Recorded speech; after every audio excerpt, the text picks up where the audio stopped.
शान्ताकारं भुजगशयनं पद्मनाभं सुरेशं विश्वाधारं गगनसदृशं मेघवर्णं शुभांगं लक्ष्मीकान्तं कमलनयनं योगभिर्ध्यानगमयं वन्दे विष्णु भवभयहरं सर्वलोकैकनाथम्। श्रीमद्भगवद्गीता अथ द्वितीयोऽध्यायः। संजय उवाच. संजय म्हणाला, अशा रीतीने करुणेने व्याप्त, ज्याचे डोळे आसवांनी भरलेले व व्याकुळ दिसत आहेत, अशा शोक करणाऱ्या अर्जुनाला भगवान मधुसूदन म्हणाले, हे अर्जुना, या भलत्याच वेळी हा मोह तुला कशामुळे उत्पन्न झाला बरे? कारण हा थोरांनी न आचरिलेला, स्वर्ग मिळवून न देणारा आणि कीर्तिकारकही नाही. म्हणून हे पार्था, हा षंडपणा पत्करू नकोस, हा तुला शोभत नाही. हे परंतपा, अंतःकरणाचा तुच्छ दुबळेपणा सोडून देऊन युद्धाला उभा राहा. हे भगवंताचे वक्तव्य ऐकल्यानंतर अर्जुन म्हणाला, हे मधुसूदना, युद्धात मी भीष्म पितामहांच्या आणि द्रोणाचार्यांच्या विरुद्ध बाणांनी कसा बरे लढू? कारण हे अरिसूदना, ते दोघेही अत्यंत पूज्य आहेत. म्हणून या महानुभाव गुरुजनांना न मारता मी या जगात भिक्षा मागून खाणेही कल्याणकारक समजतो. कारण गुरुजनांना मारूनही या लोकात रक्ताने माखलेले अर्थ व कामरूप भोगच न भोगायचे. युद्ध करणे व न करणे या दोहोपैकी आम्हाला काय श्रेष्ठ आहे ते कळत नाही, किंवा आम्ही त्यांना जिंकू की ते आम्हाला जिंकतील हेही आम्हाला माहीत नाही, आणि त्यांना मारून आम्हाला जगण्याची इच्छा नाही. तेच आमचे बांधव धृतराष्ट्रपुत्र आमच्या विरुद्ध उभे आहेत. करुणा व्याप्त दैन्यामुळे ज्याचा मूळ स्वभाव नाहीसा झाला आहे व धर्माधर्माचा निर्णय करण्याविषयी ज्याची बुद्धी असमर्थ आहे, असा मी तुम्हाला विचारित आहे की जे साधन खात्रीने कल्याणकारक आहे ते मला सांगा. कारण मी तुमचा शिष्य आहे, म्हणून तुम्हाला शरण आलेल्या मला उपदेश करा. अर्जुन पुढे म्हणाला, कारण पृथ्वीचे शत्रुरहित व धन धान्य समृद्ध राज्य मिळाले किंवा देवांचे स्वामित्व जरी मिळाले, तरी माझ्या इंद्रियांना शोषून टाकणारा हा शोक जो दूर करू शकेल असा उपाय मला दिसत नाही. यानंतर संजय धृतराष्ट्रांना सांगतो, हे राजा, निद्रेवर ताबा असलेल्या अर्जुनाने अंतर्यामी श्रीकृष्णाला एवढे बोलून मी युद्ध करणार नाही असे स्पष्टपणे सांगितले व तो मौन झाला. हे भरतवंशी धृतराष्ट्र महाराज, अंतर्यामी भगवान श्रीकृष्ण दोन्ही सैन्यांच्या मध्यभागी शोक करणाऱ्या त्या अर्जुनाला हसल्यासारखे करून म्हणाले, हे अर्जुना, तू ज्यांचा शोक करू नये अशा माणसांसाठी शोक करतोस आणि विद्वानांसारखा युक्तिवाद करतोस, परंतु ज्यांचे प्राण गेले आहेत त्यांच्यासाठी आणि ज्यांचे प्राण गेले नाहीत त्यांच्यासाठीही विद्वान माणसे शोक करीत नाहीत. मी कोणत्याही काळी नव्हतो, तू नव्हतास किंवा हे राजे नव्हते असेही नाही, आणि यापुढेही आम्ही सर्वजण असणार नाही असेही नाही. ज्याप्रमाणे जीवात्म्याला या शरीरात बालपण, तारुण्य आणि वार्धक्य येते, त्याचप्रमाणे दुसरे शरीर मिळते. याविषयी धीर पुरुषांना मोह उत्पन्न होत नाही. हे कुंतीपुत्रा, इंद्रियांचे विषयांशी संयोग हे थंडी, उष्णता आणि सुखदुःख देणारे आहेत. ते उत्पन्न होतात व नाहीसे होतात, म्हणून अनित्य आहेत. तेव्हा हे भारता, ते तू सहन कर.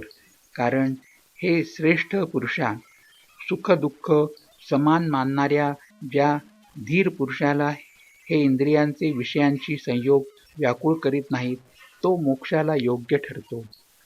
असत वस्तूला अस्तित्व नाही आणि सत वस्तूंचा अभाव नसतो.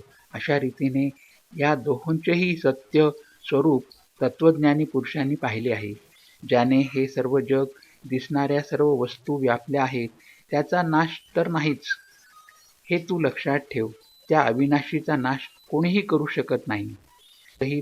मोजता न येणाऱ्या नित्य स्वरूप जीवात्म्याची ही शरीरे नाशिवंत आहेत.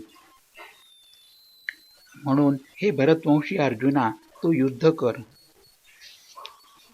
जो या आत्म्याला मारणारा असे समजतो, तसेच जो हा आत्मा मेला असे मानतो, ते दोघेही अज्ञानी आहेत. कारण हा आत्मा वास्तविक पाहता कोणालाही मारित नाही आणि कोणाकडूनही मारला जात नाही. हा आत्मा कधीही जन्मत नाही आणि मरतही नाही. तसेच हा एकदा उत्पन्न झाल्यावर पुन्हा उत्पन्न होणार नाही. कारण हा जन्म नसलेला, नित्य, सनातन आणि प्राचीन आहे. शरीर मारले गेले तरी हा मारला जात नाही. हे पार्था, जो पुरुष हा आत्मा नाशरहित, नित्य, न जन्मणारा व न बदलणारा आहे हे जाणतो, तो कोणाला कसा ठार करेल किंवा कोणाला कसा ठार करविल बरे? ज्याप्रमाणे माणूस जुनी वस्त्रे टाकून देऊन दुसरी नवीन वस्त्रे घेतो, त्याचप्रमाणे जीवात्मा जुनी शरीरे टाकून दुसऱ्या नवीन शरीरात प्रवेश करतो. या आत्म्याला शस्त्रे कापू शकत नाहीत, विस्तव जाळू शकत नाही, पाणी भिजवू शकत नाही आणि वारा वाळवू शकत नाही. कारण हा आत्मा कापता न येणारा, जाळता न येणारा, भिजवता न येणारा आणि निसंशय वाळवता न येणारा आहे. तसेच हा आत्मा नित्य, सर्वव्यापी, अचल, स्थिर राहणारा आणि सनातन आहे. हा आत्मा अव्यक्त आहे, अचिंत्य आहे आणि विकाररहित आहे. म्हणून हे अर्जुना, हा आत्मा वर सांगितल्याप्रमाणे आहे हे लक्षात घेऊन तू शोक करणे योग्य नाही. परंतु जर तू आत्मा नेहमी जन्मणारा व नेहमी मरणारा आहे असे मानत असशील, तरी सुद्धा हे महाबाहो, तू अशा रीतीने शोक करणे योग्य नाही. कारण असे मानल्यास त्यानुसार जन्मास आलेल्याला व्यक्तीस मृत्यू निश्चित आहे आणि मेलेल्या व्यक्तीस जन्म निश्चित आहे. म्हणून उपाय नसलेल्या गोष्टीविषयी तू शोक करणे केव्हाही योग्य नाही. हे अर्जुना, सर्व प्राणी जन्मापूर्वी अप्रगट असतात आणि मेल्यानंतरही अप्रगट होणार असतात. फक्त मध्ये प्रगट असतात. मग अशा स्थितीत शोक कसला करायचा? एखादा महापुरुष या आत्म्याला आश्चर्याप्रमाणे पाहतो आणि तसाच दुसरा एखादा महापुरुष या तत्वाचे आश्चर्याप्रमाणे वर्णन करतो. तसेच आणखी एखादा अधिकारी पुरुष त्याच्याविषयी आश्चर्याप्रमाणे ऐकतो आणि कोणी तर ऐकूनही ह्याला जाणत नाहीत. हे अर्जुना, हा आत्मा सर्वांच्या शरीरात नेहमीच अवध्य असतो. म्हणून सर्व प्राण्यांच्या बाबतीत तू शोक करणे योग्य नाही. तसेच स्वतःचा धर्म लक्षात घेऊनही तू घाबरता कामा नये. कारण क्षत्रियाला धर्माला अनुसरून असलेल्या युद्धाहून दुसरे कोणतेही कल्याणकारक कर्तव्य नाही. हे पार्था, आपोआप समोर उघडलेले स्वर्गाचे दारच असे हे युद्ध भाग्यवान क्षत्रियांनाच लाभते. परंतु जर तू हे धर्मयुक्त युद्ध केले नाहीस, तर स्वधर्म आणि कीर्ती दोन्ही गमावून पापाला जवळ करशील. तसेच सर्व लोक तुझी चिरकाल अपकीर्ती सांगत राहतील आणि सन्माननीय पुरुषाला अपकीर्ती मरणाहूनही दुस्सह असते. शिवाय ज्यांच्या दृष्टीने तू आधी अतिशय आदरणीय होतास, त्यांच्या दृष्टीने आता तू तुच्छ ठरशील. हे महारथी अर्जुना, तुला भिवून युद्धातून काढता पाय घेतला असे ते लोक मानतील. तुझे शत्रू तुझ्या सामर्थ्याची निंदा करीत तुला पुष्कळसे नको ते बोलतील. याहून अधिक दुःखदायक काय असणार? युद्धात तू मारला गेलास तर स्वर्गाला जाशील, अथवा युद्धात जिंकलास तर पृथ्वीचे राज्य भोगशील. म्हणून हे अर्जुना, तू युद्धाचा निश्चय करून उभा राहा. जय पराजय, फायदा तोटा आणि सुखदुःख समान मानून युद्धाला तयार हो. अशा रीतीने युद्ध केलेस तर तुला पाप लागणार नाही. हरिओम तत्सत, हरिओम तत्सत, हरिओम तत्सत.